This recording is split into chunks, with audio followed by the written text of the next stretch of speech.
अतिशय महत्त्वाची बातमी आता आपण पाहतोय। भाजपची पहिली यादी जाहीर झालेली आहे। 99 उमेदवारांची ही पहिली यादी समोर आलेली आहे। नागपूर दक्षिणमधून देवेंद्र फडणवीस यांना उमेदवारी जाहीर झालेली आहे।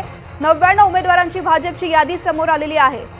आत्ताची अतिशय महत्त्वाची बातमी, विधानसभा निवडणुकीच्या पार्श्वभूमीवरती भाजपची पहिली यादी जाहीर करण्यात आलेली आहे, ज्यामध्ये 99 उमेदवारांची नावे आहेत। नागपूर दक्षिण पश्चिममधून देवेंद्र गंगाधर फडणवीस म्हणजेच देवेंद्र फडणवीस यांना उमेदवारी मिळालेली आहे। कामठीमधून चंद्रशेखर बावनकुळे यांना, शहादामधून राजेश पाडवी यांना उमेदवारी मिळाली आहे। नंदुरबारमधून विजयकुमार गावित यांना पुन्हा उमेदवारी मिळाली आहे। धुळे शहरामधून अनुप अग्रवाल तर सिंदखेड राजामधून राजकुमार रावल यांना उमेदवारी भाजपकडून घोषित झालेली आहे। विधानसभा निवडणुकीच्या पार्श्वभूमीवरती अतिशय महत्त्वाची आत्ताची बातमी, भाजपची 99 उमेदवारांची यादी जाहीर झालेली आहे। महाराष्ट्रातल्या विधानसभा निवडणुकांमध्ये आता भाजपने आघाडी घेतलेली आहे। उमेदवारांची यादी जाहीर करून 99 उमेदवारांची नावे असलेली ही यादी, नागपूर दक्षिणमधून देवेंद्र फडणवीस यांना उमेदवारी, कामठीमधून चंद्रशेखर बावनकुळे यांना उमेदवारी मिळालेली आहे। बल्लारपूरमधून सुधीर मुनगंटीवार यांना अपेक्षेप्रमाणे उमेदवारी मिळालेली आहे। भाजपची पहिली यादी जाहीर झालेली आहे आणि विद्यमानांना, प्रस्तावितांना यामध्ये संधी मिळालेली आहे। त्यांची सगळ्यांची नावे या पहिल्या यादीमध्ये आहेत। 99 उमेदवारांची ही यादी, ज्यामध्ये नागपूर दक्षिणमधून देवेंद्र फडणवीस यांचं नाव समोर आलेलं आहे, तर चंद्रशेखर बावनकुळे आणि सुधीर मुनगंटीवार यांचं नाव सुद्धा या उमेदवारांच्या यादीमध्ये आहे। भाजपची पहिली यादी समोर आलेली आहे। नागपूर दक्षिण पश्चिममधून देवेंद्र फडणवीस, कामठीमधून चंद्रशेखर बावनकुळे, शहादामधून राजेश पाडवी, नंदुरबारमधून विजयकुमार गावित, धुळे शहरामधून अनुप अग्रवाल, सिंदखेड राजामधून जयकुमार रावल या सगळ्या प्रस्तावितांची नावे यादीमध्ये पहिल्या स्थानावरती आहेत। तर दुसरीकडे शिरपूरमधून आणि भुसावळमधून सुद्धा उमेदवारी घोषित झालेली आहे। खामगाव, हिंगणा, नागपूर पूर्व, दक्षिण या ठिकाणावरून सुद्धा उमेदवारी घोषित झालेली आहे। तर किनवट, भोकर, नायगाव, मुखेड या विधानसभा मतदारसंघांचा सुद्धा समावेश या यादीमध्ये आहे। रामराजे शिंदे माझे सहकारी थेट आपल्यासोबत आहेत। रामराजे, उमेदवारांची नावे घोषित करण्यामध्ये भाजपने आघाडी घेतलेली आहे। पहिली यादी 99 उमेदवारांची।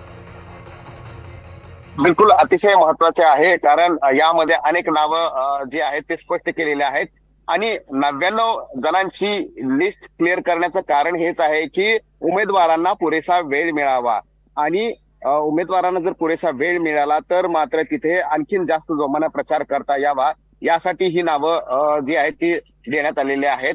आणि आता उर्वरित किती नावं आहेत, तर आता सध्या 99 पहिली लिस्ट जारी केलेली आहे आणि दुसरी लिस्ट जी असणार आहे ती साधारणतः एक 50 ते 60 जणांची ही दुसरी लिस्ट असणार आहे। पहिल्या यादीमध्ये देवेंद्र फडणवीस यांचं नाव आहे आणि नंदुरबार मधून असं कयास लावला जात होता की हिना गावित, विजयकुमार गावित यांची मुलगी ती लढवेल, परंतु विजयकुमार गावित यांना उमेदवारी देण्यात आलेली आहे। अतुल भातखळकर यांना कांदिवलीमधून उमेदवारी देण्यात आलेली आहे। श्वेता महाले मराठवाड्यामधून एका लढत आहेत। आशिष शेलार यांची सुद्धा उमेदवारी देण्यात आलेली आहे आणि अशोक चव्हाण यांच्या घरामध्ये सुद्धा उमेदवारी देण्यात आलेली आहे। गिरीश महाजन यांना उमेदवारी देण्यात आलेली आहे। चंद्रशेखर बावनकुळे यांना देण्यात आलेले आहे, तर भोकरमधून श्रीजया चव्हाण यांना ही उमेदवारी देण्यात आलेली आहे। म्हणजेच की विदर्भ, मराठवाडा आणि त्याचबरोबर पश्चिम महाराष्ट्रामधले सुद्धा आणि त्याचबरोबर खानदेशमधले सुद्धा काही जागा जे आहेत ते स्पष्ट करण्यात आलेले आहेत। त्यामुळे जी अपेक्षा होती की भाजप जी आहे ती पहिली यादी साधारणतः 50 ते 60 जणांची डिक्लेअर करेल, परंतु अपेक्षेपेक्षा म्हणजेच की साधारणतः 99 जागांची ही यादी जी आहे ती निश्चित करण्यात आलेली आहे। त्याचबरोबर मंदा म्हात्रे यांचं सुद्धा नाव बेलापूर मधून देण्यात आलेलं आहे आणि सर्वच ठिकाणचे जे महत्वाचे जागा होते आणि जो तिढा होता तो तिढा सोडवण्यामध्ये कुठेतरी भाजप यशस्वी ठरले हे स्पष्टपणे दिसते, परंतु महायुतीचा फॉर्म्युला अजून सुद्धा काय आहे हे स्पष्ट झालेलं नाहीये। अशा वेळी अगोदर या तिन्ही पक्षामध्ये सर्वात अगोदर आघाडी घेतलेली आहे भाजपनं आणि भाजपनं ही यादी जी आहे ती डिक्लेअर केलेली आहे। निश्चित ही यादी आपण पाहतोय। खरं तर राम, यामध्ये एक महत्त्वाचं नाव म्हणजे ऐरोलीमधलं गणेश नाईक यांचं नाव, कदाचित ते बंडाळी करतील अशी चर्चा सुरू असताना हे महत्त्वाचं नाव, यासोबतच श्रीजया ज्या अशोक चव्हाण यांच्या मुलगी आहेत, पहिल्यांदाच विधानसभेमध्ये त्यांना सुद्धा संधी देण्यात आलेली आहे भाजपकडून। बिलकुल अनेकांचं उमेदवार देण्याचा राम कदम घाटकोपर मधून दिलेला आहे, त्याचबरोबर कोथरूड मधून चंद्रकांत दादा पाटील यांचं सुद्धा नाव देण्यात आलेलं आहे आणि मुलुंड मधून मिहीर कोटेचा यांचं सुद्धा नाव जे आहे ते देण्यात आलेला आहे. खरं तर अनेक ठिकाणी अशा काही मतदारसंघ होते की जिथं बंडखोरी निर्माण होईल अशी परिस्थिती निर्माण झाली होती. परंतु चिंचवडमधून शंकर जगताप यांना नाव देण्यात आलेलं आहे, कारण चिंचवडमध्ये आपल्याला माहिती आहे की लक्ष्मण जगताप यांचे बंधू आणि त्याचबरोबर त्यांचं मोठं तिथं जनाधार आहे. विविध कार्यक्रम सुद्धा त्यांनी घेतले होते चिंचवडमध्ये. आणि भाजपचा जनाधार जो आहे तो लक्ष्मण जगताप यांच्यानंतर टिकून ठेवण्याचं काम त्यांनी केलं होतं, म्हणून त्यांना ही उमेदवारी शंकर जगताप यांना दिलेली आहे. आणि अनेक जागा अशा होत्या की जिथे उमेदवारी कोणाला द्यावी यावरून प्रसंग निर्माण झाले होते. तर ते आता बऱ्यापैकी भाजपनं डॅमेज कंट्रोल केलेला आहे आणि जे बंडखोरी आहे ते थांबवण्यामध्ये यश मिळवलेलं आहे. आणि जे उमेदवार होते त्यांना निवड लवकर करून लवकर लिस्ट जाहीर करण्याच्या पाठीमागे कारण हेच आहे की आता प्रचारासाठी आणि इतर संपूर्ण लोकांपर्यंत पोहोचणं यासाठी, कारण एकाच टप्प्यामध्ये ही निवडणूक आहे महाराष्ट्राची, अशा वेळी कमी वेळ मिळणार आहे. त्यामुळे जास्त वेळ अधिकाधिक वेळ मिळावा हेच डोळ्यासमोर ठेवून संपूर्ण यादी जी आहे ती 99 जणांची ती डिक्लेअर करण्यात आलेली आहे. मुंबईमधल्या सुद्धा साधारणपणे 15 पेक्षाही जास्त जागा दिसत आहेत या यादीमध्ये. तर एकूणच म्हणजे भाजप मुंबईमधल्या 15 पेक्षा जास्त जागा लढणार हे सुद्धा स्पष्ट होत आहे. बिलकुल, मुंबईमध्ये एकूण 36 मतदारसंघ आहेत आणि पहिल्या यादीमध्ये 15 मतदारसंघ म्हणजेच की जवळपास निम्मे 45% जी नावं आहेत ती डिक्लेअर केलेली गेलेली आहेत. आता दुसऱ्या यादीमध्ये पुन्हा आणखी मुंबईतले काही नावं आहेत ते पाहावं लागतील. परंतु एकनाथ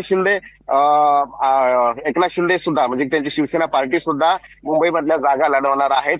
परंतु 15 जागा लढवणार आहेत हे स्पष्ट करून भाजप विरुद्ध ठाकरे थेट अशी लढत किती जागावर याच्यामध्ये होते ते सुद्धा बघावं लागणार आहे. निश्चित एकूणच जर आता ही पहिली यादी 99 नावांची आली असेल तर भाजप साधारणपणे महायुतीमध्ये किती जागा लढणार याचा आकडा आपण काही ठरवू शकतो, सांगू शकतो राम? बिलकुल, पहिली यादी 99 जणांची आहे. भाजप साधारणतः 150 ते 60 च्या दरम्यान आपले उमेदवार उभे करू शकतं. म्हणजेच की आणखीन 50-60 जागा ज्या आहेत त्या डिक्लेअर करण्याच्या बाकी आहेत असं म्हणावं लागणार आहे. कारण एकनाथ शिंदे यांना 70 ते 80 मध्ये जागा दिल्या जातील आणि अजित पवार यांना 50 ते 55 मध्ये जागा दिल्या जातील. त्यामुळं भाजप सर्वाधिक जागा लढणार असल्याचा माहिती आपल्याला मिळालेली आहे. या यादीकडे बघितलं तर बरीचशी नावं ही प्रस्थापितांची आहे. भाजपकडून पहिल्या यादीमध्ये जवळपास जे मंत्री राहिलेले आहेत, महत्वाचे ज्येष्ठ नेते राहिलेले आहेत, अशांचीच नावं या यादीमध्ये जास्त प्रमाणात दिसतात. बिलकुल, कारण ही सिंगल नावं की ज्यांना कुठे अडचणी नाहीयेत अशांची नावं आहेत. मग ते मंगेश चव्हाण असतील, गिरीश महाजन असतील, श्वेता महाले आहेत, पांडुरंग फुंडकर यांची मुलं आहेत, आकाश फुंडकर, त्यांचं सुद्धा नाव देण्यात आलेलं आहे इथे. पुन्हा स्वतः देवेंद्र फडणवीस आहेत, चंद्रशेखर बावनकुळे आहेत, जयकुमार रावळ जे की माजी मंत्री होते ते सुद्धा त्यांचं सुद्धा नाव आहे. आणि ही नावं पुन्हा रणधीर सावरकर आहेत, त्याचबरोबर प्रवीण तायडे आणि समीर मेघे, दत्तात्रय मेघे यांचे ते सुपुत्र आहेत. ही नावं जी आहेत ती देण्यापाठीमागचं कारणच हे आहे की अगोदर विदर्भातील जे बहुतांश नावं आपल्याला इथे पाहायला मिळत आहेत, कारण वेगवेगळ्या मतदारसंघामधून चिमूरमधून बंटिया भांगडी आहेत आणि हे नावं का दिली जात आहेत तर विदर्भावर फोकस करण्यात आलेला आहे. निश्चित रामराजे माझ्यासोबत असेच राहा. सागर कुलकर्णी सुद्धा आपले सहकारी मुंबईमधून आपल्यासोबत जोडले गेलेत.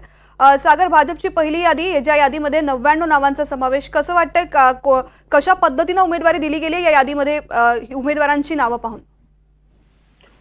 प्रामुख्याने जे विद्यमान आमदार आहेत त्यांना बहुतेक सर्व आमदारांची नावं परत एकदा दिसून जी पहिली यादी त्यात तरी दिसत आहेत. आणि सगळ्यात महत्वाची गोष्ट म्हणजे भोकर मतदारसंघातनं अशोक चव्हाणांची कन्या यांना उमेदवारी दिल्याचं आता या यादीतनं स्पष्ट दिसून येतं. म्हणजे अशोक चव्हाण हे निवडणूक लढवतील अशी जोरदार खूप एक चर्चा होती, पण श्रीजया अशोक चव्हाण हे भोकर मतदारसंघातनं आता उमेदवारी असेल. तसंच सगळ्यात महत्वाची गोष्ट म्हणजे मुनगंटीवारांच्या उमेदवारीविषयी एक प्रश्नचिन्ह होता, कारण की दिल्ली कदाचित काही नवीन नावं आणेल, काही जुन्या नावांना कट करेल असं म्हटलं जात होतं. पण सुधीर मुनगंटीवार यांचं सगळं देखील बल्लारपूर इथून नाव देण्यात आलेलं आहे. आत्ताची जी यादी आहे त्याच्यामध्ये विशेषतः विदर्भ आणि मराठवाडा मध्ये सर्वाधिक नावं दिसून येत आहेत आणि त्याच्यामधून सगळ्यांना उमेदवारी दिल्याचं दिसून येतं. कामठी मतदारसंघातनं चंद्रशेखर बावनकुळे यांनाच उमेदवारी दिली आहे. तिथे चर्चा सुरू होती की बावनकुळे यांच्या पत्नी यांना तिकीट दिलं जाईल आणि प्रदेशाध्यक्ष प्रचारासाठी मुक्त राहतील. पण स्थानिक परिस्थिती मात्र थोडीशी प्रतिकूल अशी दिसून येते. यामुळेच थेट भाजपाने प्रदेशाध्यक्षांनाच मैदानात उतरवलेलं आहे. एका बाजूला आधीच स्वतः बावनकुळे विधान परिषदेचे सदस्य आहेत आणि त्यामध्ये प्रत्येकदा त्यांच्याकडे आता विधानसभेची जबाबदारी सुद्धा दिली गेलेली आहे. राज्यात प्रचार करताना स्वतःच्या मतदारसंघामध्ये प्रचार करण्याची वेळ आता त्यांच्याकडे आल्याचं दिसून येतं. ओव्हरऑल यादीकडे जर पाहिलं तर जे विद्यमान आमदार आहेत त्यांचीच नावं बऱ्यापैकी दिलेली आहेत. नवीन चेहरे दिले जातील, अनेकांची नावं थेट कट झाले जातील असं तुर्तास तरी विदर्भ आणि मराठवाड्यातल्या पहिल्या यादीवरनं दिसता नाहीये. सागर, आपण जी यादी पाहतो त्या यादीमध्ये तुम्ही म्हणता त्याप्रमाणे प्रस्थापितांचीच नावं जास्त आहेत, मात्र काही नवीन नावांचाही समावेश आहे. जसं तुम्ही म्हणालात अशोक चव्हाण यांची कन्या श्रीजया यांचं नाव आहे, तर कल्याणमधून मात्र आमदार गणपत गायकवाड यांच्या पत्नी सुलभा गायकवाड यांना उमेदवारी देण्यात आलेली आहे भाजपकडून. बरोबर आहे, कारण की आता जर आपण पाहिलं तर जिथे सागर थोडंसं थांबवते. अतुल भातखळकर आपल्या सोबत आहेत. अतुल भातखळकरची भाजपची 99 उमेदवारांची यादी सध्या समोर आलेली आहे. आपली या संदर्भातली प्रतिक्रिया? नाही, सर्वप्रथम पक्षाने तिसऱ्यांदा माझ्यावर पूर्ण विश्वास ठेवला, त्याच्याबद्दल मी आमचे सर्वोच्च नेते माननीय नरेंद्र मोदीजी, अमित भाई शाह राष्ट्रीय अध्यक्ष, त्याचबरोबर देवेंद्र फडणवीस प्रदेश अध्यक्ष, या सगळ्यांचे मनापासून आभार मानतो. आणि पक्षाने जो विश्वास माझ्यावर तिसऱ्यांदा दाखवला आहे तो मी सार्थ ठरवीन आणि अधिकाधिक मतांनी मी कांदिवली पूर्व विधानसभेतून निवडून येईन, एवढंच आता मी प्रतिक्रिया देऊ शकतो. आणि हा पक्ष कार्यकर्त्याला नेहमी न्याय देतो, हेच पुन्हा एकदा आजच्या या सगळ्या यादीमुळे आणि माझ्या नावामुळे सिद्ध झालेलं आहे.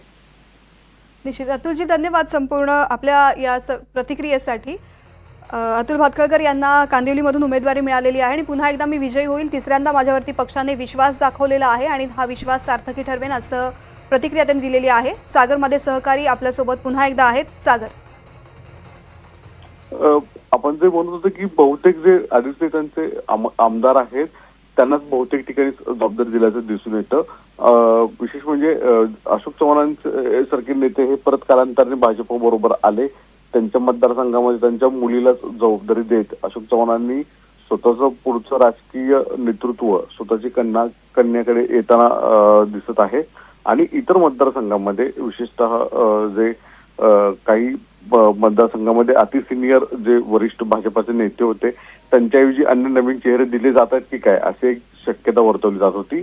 तिथे मात्र जवळपास दिसून येते की आहे तेच म्हणजे आता गिरीश महाजन असतील, त्यांची सुद्धा जामनेर या मतदारसंघातून चर्चा होती की बाबा त्यांच्याऐवजी नवीन नाव दिलं जावं का, कारण की सिनियर लोक आहेत त्यांनी नवीन टीम तयार केली जावी.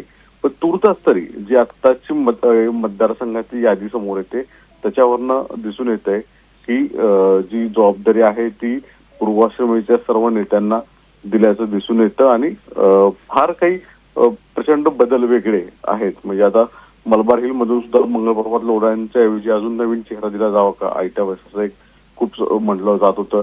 कुलाबा मतदारसंघातनं सुद्धा राहुल शेवाळेंच्या ऐवजी अन्य कोण नाव येईल असं एक म्हटलं जात होतं. तर असं होताना दिसत नाही या. आणि जे नवीन नावं आहेत म्हणजे आता कर्जतीतून सुद्धा राम शिंदेंना जबाबदारी दिली गेलेली आहे की जे म्हटलं जात होतं की तिथे नवीन एक चेहरा कदाचित आणला जावा की काय अशा स्वरूपामध्ये, तर तसं होताना दिसत नाही या.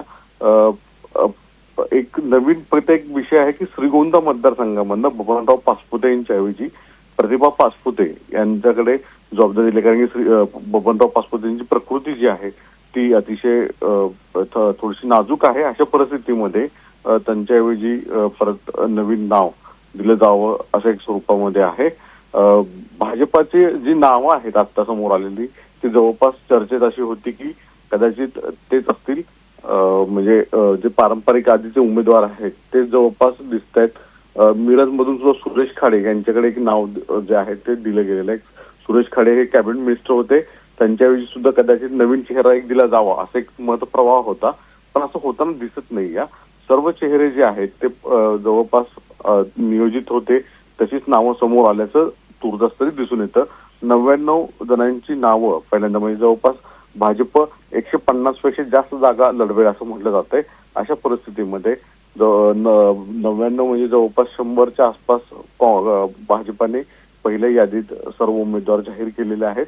ज्यांची उमेदवारी जाहीर झालेली आहे ते आता अर्ज दाखल लवकर सुरू करतील, शक्तीप्रदर्शन करत या सगळ्या घडामोडी घडतील असं सांगितलं जातं. सागर, या यादीमधलं आणखीन एक नाव लक्ष वेधून घेते ते म्हटलं कोकणातलं कणकवलीचं नितेश राणे यांना संधी मिळालेली आहे. त्यांनी ज्या पद्धतीने आंदोलनं केली, ज्या पद्धतीनं ते विरोधकांना उत्तर देत होते, त्याचं हे फळ म्हणायचं त्यांना उमेदवारी. बरोबर आहे. वास्तविकतेत गेल्या काही दिवसांमध्ये नितेश राणे हे भाजपपेक्षा संघाने दिलेला अजेंडा अधिक आक्रमक पद्धतीने मांडत राहिलेले आहेत. हिंदुत्व अशी एक नवीन स्वतःची प्रतिमा तयार करत राहिलेले आहेत आणि त्यामुळेच पहिल्या यादीत आवर्जून नितेश राणे यांना स्थान दिल्याचं दिसून येतं. यात दुसरी एक गोष्ट आहे की नितेश राणेंचे भाऊ जे कदाचित भाजपकडनंच्या ऐवजी शिवसेनेकडनंच निवडणूक लढवतील ही जोरदार चर्चा आहे. यामुळे कदाचित निलेश राणेंचं नाव पहिल्या यादीमध्ये दिसत नाही. या कदाचित तो मतदारसंघ शिवसेनेकडे दिला जाईल आणि तिथून त्यांचं नाव येईल असं म्हटलं जातं. तुर्तास तरी कणकवली मतदारसंघातनं नितेश राणे यांचं सुद्धा नाव स्पष्ट आलेलं आहे. अमल महाडिक जे आहेत कोल्हापूर दक्षिण मधून त्यांना सुद्धा उमेदवारी दिलेली आहे. त्यांचे भाऊ जे आहेत मुन्ना महाडिक राज्यसभेचे खासदार आहेत आणि त्यांच्या परिवारामध्ये परत एकदा उमेदवारी देत तिथला जो स्थानिक महाडिक गट आहे तो कायम ताकदवर मानला जातो. अशा परिस्थितीमध्ये अमल महाडिकांना सुद्धा मैदानात उतरवलं आहे असं दिसून येतं. सागर, आणि इचलकरंजी या मतदारसंघामध्ये एक महत्वाची गोष्ट म्हणायला लागेल, प्रकाश आवाडे हे यांच्याकडे वारंवार यापूर्वी जबाबदारी दिली गेली जात होती. मात्र तिथून त्यांचा मुलगा राहुल आवाडे यांना आता या पहिल्या यादीत स्थान मिळालेलं आहे. इचलकरंजीतून अधिकृत भाजपाकडनं ते एक उमेदवार असणार आहेत. सागर, महायुतीची ही यादी जी बैठक झालेली होती, माफ करा, आणि त्यानंतर ही भाजपची पहिली यादी समोर येते. या यादीनुसार भाजपनं आता हे सिद्ध केलेलं आहे की ते महायुतीमध्ये मोठा भाऊ आहेत. मोठ्या भावाची ही यादी आल्यानंतर आता इतर 2 पक्षांची यादी नेमकी कधी येणार हा सुद्धा एक प्रश्न आहे. मित्रपक्ष असणारे अजितदादा असतील त्यांच्या पार्टीची कदाचित यादी आजच येईल असं सांगितलं जातंय आणि शिंदेकडनं सुद्धा कदाचित पुढच्या 48 तासांमध्ये त्यांचंही नाव समोर येईल असं सांगितलं गेलेलं आहे.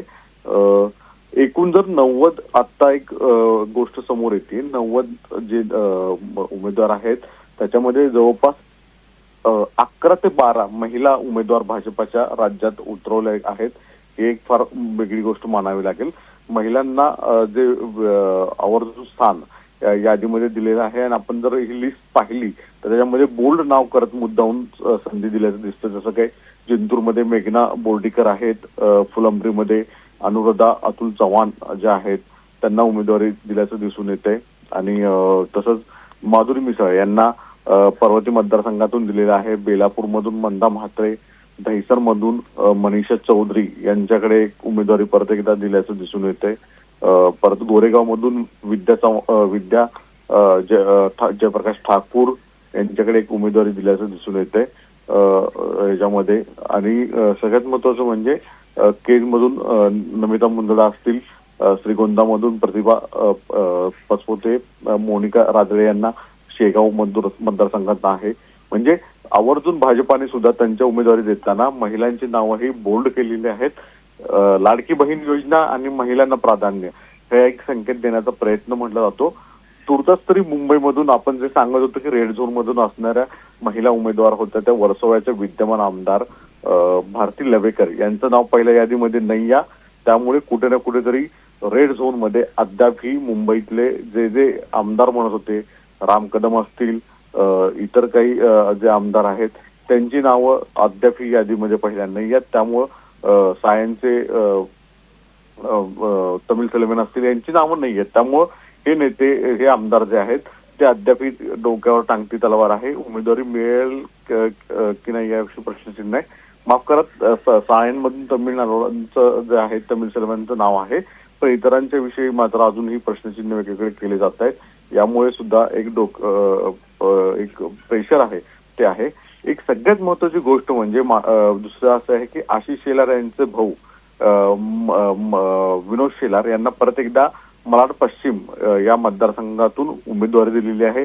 तिथे विद्यमान आमदार हे काँग्रेसचे अस्लम शेख आहेत. त्यांच्या प्रतिस्पर्धी म्हणून आता विनोद शेलार यांना परत एकदा तिथे मोठी संधी मिळाल्याचं दिसून येते. आशिष शेलारांचे भाऊ मुंबईत माहित आहे की एक माजी नगरसेवक होते आणि स्वतः आशिष शेलार हे मुंबईचे अध्यक्ष आहेत. अशा परिस्थितीमध्ये आशिष शेलारांच्या भावांकडे सुद्धा आवर्जून ताकद देताना पक्ष पार्टीत दिसून येते.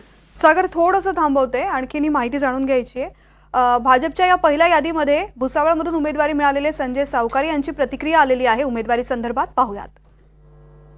मी माझ्या पक्षाचा आभार व्यक्त करेल. त्यांना माझ्या पक्षाच्या सगळ्या नेते मंडळींना मी धन्यवाद देईल की त्यांनी पुन्हा एकदा माझ्यावर विश्वास दाखवला आणि मला भाजपतर्फे तिसऱ्यांदा उमेदवारी दिली. चौथ्यांदा मी विधानसभेची निवडणूक लढवेल, परंतु भाजपने मला तिसऱ्यांदा माझ्यावर विश्वास दाखवून उमेदवारी दिली. त्याबद्दल मी पक्षाचा खूप खूप आभारी आहे. आणि पक्षाने जो विश्वास माझ्यावर दाखवलेला आहे तो परिपूर्ण करून जास्तीत जास्त मतांनी ही सीट निवडून आणण्यासाठी आणि पक्षाला मदत करण्यासाठी मी प्रयत्न करेन. तर ही प्रतिक्रिया, उमेदवारी मिळाल्याबद्दल आभार आणि मी पक्षाला मदत करेल, सहकार्य करेल, अशी प्रतिक्रिया त्यांनी दिलेली आहे. सागर, तू पुन्हा एकदा तुझ्याकडे येते. तू ज्या पद्धतीने उल्लेख केला त्या पद्धतीने यादीमध्ये जी नावं आहेत महिलांची ती बोल्टमध्ये दिसतात आणि ती 13 महिला उमेदवारांची नावं आहेत. 13 महिलांना संधी मिळालेली आहे भाजपकडून. मात्र गेल्या 2019च्या निवडणुकीमध्ये 105 जागा जिंकलेल्या होत्या भाजपने आणि आता 99 उमेदवारांची यादी जाहीर केलेली आहे. बऱ्याचशा प्रस्थापित जागा आहेत, मात्र काही ठिकाणी एक प्रकारे दावा सुद्धा भाजपचा दिसून येतोय. जे आता प्रस्थापित विद्यमान आमदार आहेत त्यांच्याकडे आवर्जून संधी दिली गेलेली आहे. पहिल्यांदा जी जोरदार चर्चा सुरू होती की मोठ्या प्रमाणामध्ये विद्यमान आमदारांच्या विरोधात काही असंतोष असेल तर तो कमी करण्याच्या हेतूने त्यांची नावं कट केली जातील. तुमचाच तरी असंच दिसत नाही. जे विद्यमान आमदार आहेत त्यांना जवळपास सगळीकडे संधी दिल्याचं दिसून येतंय. अनेक मतदारसंघांमधली यात नावं अजून अद्याप समोर आली नाही यात. त्यामुळे त्यांना परत एकदा संधी मिळेल का नाही सेकंड लिस्ट ज्यावेळेस येईल त्यावेळेस स्पष्ट होईल. तुर्तास तरी बहुतेक जे भाजपाचे विद्यमान दिग्गज नेते आहेत त्यांचा उल्लेख आणि त्यांचं लोक येताना दिसून येते. निश्चित, ज्यांच्यावरती निवडून येण्याचा विश्वास होता अशा नावं या पहिल्या यादीमध्ये दिसून येतात. धन्यवाद सागर संपूर्ण सविस्तर माहितीसाठी. तर भाजपची पहिली यादी समोर आलेली आहे ज्यामध्ये 99 जणांना संधी देण्यात आलेली आहे आणि या यादीमध्ये 13 महिला उमेदवारांची नावं सुद्धा समोर आलेली आहे.